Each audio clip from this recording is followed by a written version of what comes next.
প্রিয় ভাইয়েরা, আমি বলেছিলাম যে এক দল খেয়ে গিয়েছে, আরেক দল খাওয়ার জন্য রেডি হয়ে আছে। তো এখানে কি আমি কোনো দলের নাম বলেছি? বাংলাদেশে 48টা প্রায় নিবন্ধিত রাজনৈতিক দল, কোন দলের নাম আমি বলিনি। কথাটাকে আমি জেনারেল রেখেছি। দায়ীদের বৈশিষ্ট্যই এটা, দায়ীরা জেনারেলি কথা বলে, যার যেই মেসেজ নেয়ার তারা সেখান থেকে নিয়ে নেয়।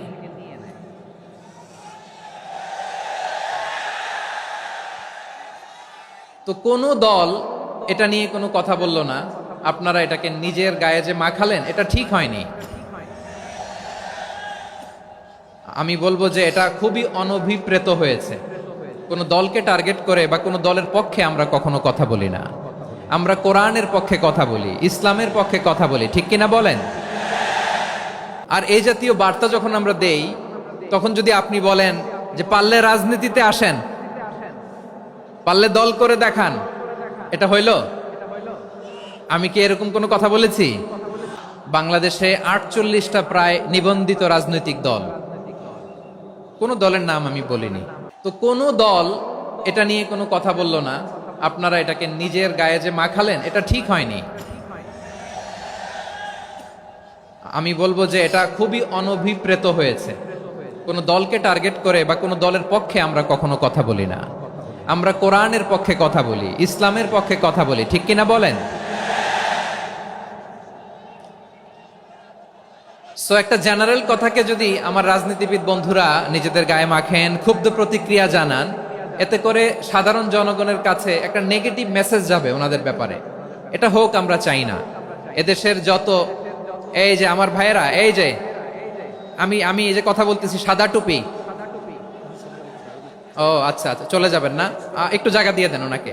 হয় কি, লক্ষ লক্ষ মানুষের ভিড়ে আপনি যদি উঠতে চান, খুব কঠিন হয়ে যায়। যদি পারেন একটু বসেন, আর না পারলে ভাইকে একটু জায়গা দিয়ে দেন। আমার দিকে তাকান, এই সিলেট, এদিকে তাকাও, এদিকে এদিকে, ফাইন। তো আমার প্রিয় রাজনীতিবিদ বন্ধুদের আমি বলবো, কথাটা ছিল ভেরি জেনারেল, এটা নিজেদের গায়ে মাখানোর কোনো দরকার নাই। আমরা এই যে এক্সিস্টিং যে রাজনৈতিক চর্চা, এটা থেকে আমরা বেরিয়ে আসতে চাই। আমরা চাই না এদেশে চাঁদাবাজি, দখলবাজি থাক, ঠিক কিনা বলেন? এদেশে কোনো দুর্নীতি থাক, টেন্ডারবাজি থাক, এগুলো আমরা চাই। আই হেট পলিটিক্স একটা জেনারেশন আছে, এই বেশিরভাগ জেন জি অফ সিলেট, এরা আই হেট পলিটিক্স জেনারেশন। এরা পলিটিক্সকে পছন্দ করে না। তো কেন করে না, এর দায়ভার আমাদের আছে না নাই? আছে। এবং আমরা দেখেছি ক্ষমতার পালাবদল যখন হয়, এক সরকার যায় আরেক সরকার আসে, তখন দুর্নীতির ফিরিস্তি আমরা জানতে পারি, এর আগে জানতে পারি না। প্রতিটা দলের ভেতরেই আমরা এই বাজে চর্চাটা দেখেছি। সো এখন আমাদেরকে শুধরে নেওয়ার সময় এসেছে। এটা এই সুন্দর সময়, নতুন প্রভাতের বাংলাদেশ, নতুন ভোরের বাংলাদেশ, এই সময় আমরা কাদা ছোড়াছুরি যেন না করি। আমাদের শপথ নেওয়ার সময় এসেছে। প্রতিটি দল, নিবন্ধিত 48টি, সবগুলো দলের এখন শপথ নেওয়া উচিত যে আমরা কোনোদিন আর চাঁদাবাজি করব না, টেন্ডারবাজি করব না, দখলবাজি করব না। আমরা সব সময় দেশের পক্ষে থাকব, সব সময় দেশের পক্ষে থাকব। সেই কথাগুলো ছিল ভেরি জেনারেল। যে কথাগুলো আমরা জেনারেলি বলি, এগুলো জেনারেলি আপনারা নিবেন। আমার রাজনীতিবিদ বন্ধুদের কাছে এটাই আমার কামনা। আর এই জাতীয় বার্তা যখন আমরা দেই, তখন যদি আপনি বলেন যে পারলে রাজনীতিতে আসেন, পারলে দল করে দেখান, এটা হইল? আমি কি এরকম কোনো কথা বলেছি? না। আমি একজন মুফাসসিরে কোরআন, আমি একজন আলেম, এর বাইরেও আমার সবচেয়ে বড় পরিচয়, আম আ সিটিজেন অফ বাংলাদেশ। আমি বাংলাদেশের একজন সাধারণ নাগরিক। আমার দেশের যে কোনো সমস্যা, যে কোনো ইনকনসিস্টেন্সি, অসঙ্গতি নিয়ে মত প্রকাশের স্বাধীনতা আমার আছে না নাই? আপনারাই তো বাক স্বাধীনতার কথা বলেন, ফ্রিডম অফ স্পিচের কথা বলেন, বাক স্বাধীনতার কথা বলেন। আপনারাই যদি আবার কোন মন্তব্যের কারণে বলেন যে রাজনীতির মাঠে আসেন, দল করেন, দেখি কতটুকু পারেন, এটা ঠিক হবে না। তাই প্রিয় ভাইয়ের, আসুন আমরা দল মত নির্বিশেষে কাঁধে কাঁধ মিলিয়ে সোনার বাংলাদেশ গড়ি, দুর্নীতিমুক্ত বাংলাদেশ গড়ি, যে বাংলাদেশের জন্য রক্ত দিয়েছে আবু সাইদ, যে নতুন ভোরের বাংলাদেশের জন্য রক্ত দিয়েছে মুগ্ধরা, যে নতুন বাংলাদেশের জন্য রক্ত ঝরিয়েছে 24-এর যে গণ অভ্যুত্থানের প্রত্যেকটি শহীদের আওয়াজ করে বলেন ঠিক কিনা? আল্লাহ তাআলা আমার দেশকে তুমি নিরাপদ করো, শান্তিময় করো, আমরা যেন স্বাধীন সার্বভৌম বাংলাদেশে মাথা উঁচু করে বিশ্ব দরবারে দাঁড়াতে পারি। আল্লাহ তুমি তৌফিক দান করো। আওয়াজ করে সবাই পড়ে আমিন। গত সপ্তাহে আপনারা জানেন খুলনা বিভাগের প্রোগ্রাম আমি দিয়েছিলাম যশোরে আদ্দিন ফাউন্ডেশনের উদ্যোগে।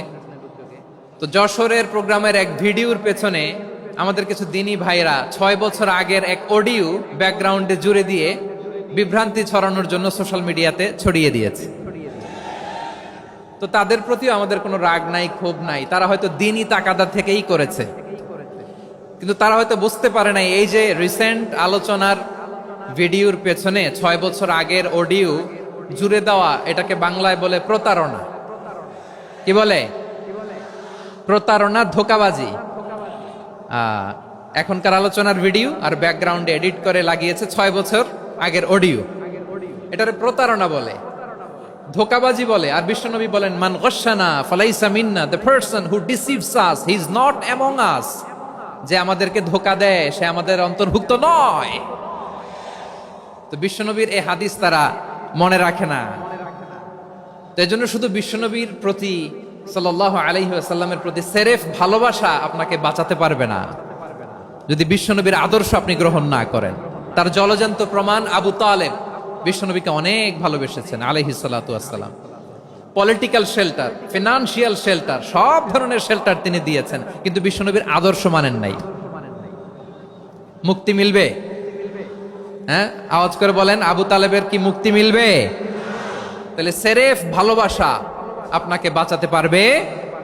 ভালোবাসার পাশাপাশি বিশ্বনবীর আদর্শকে মেনে নেওয়ার দরকার আছে না নাই?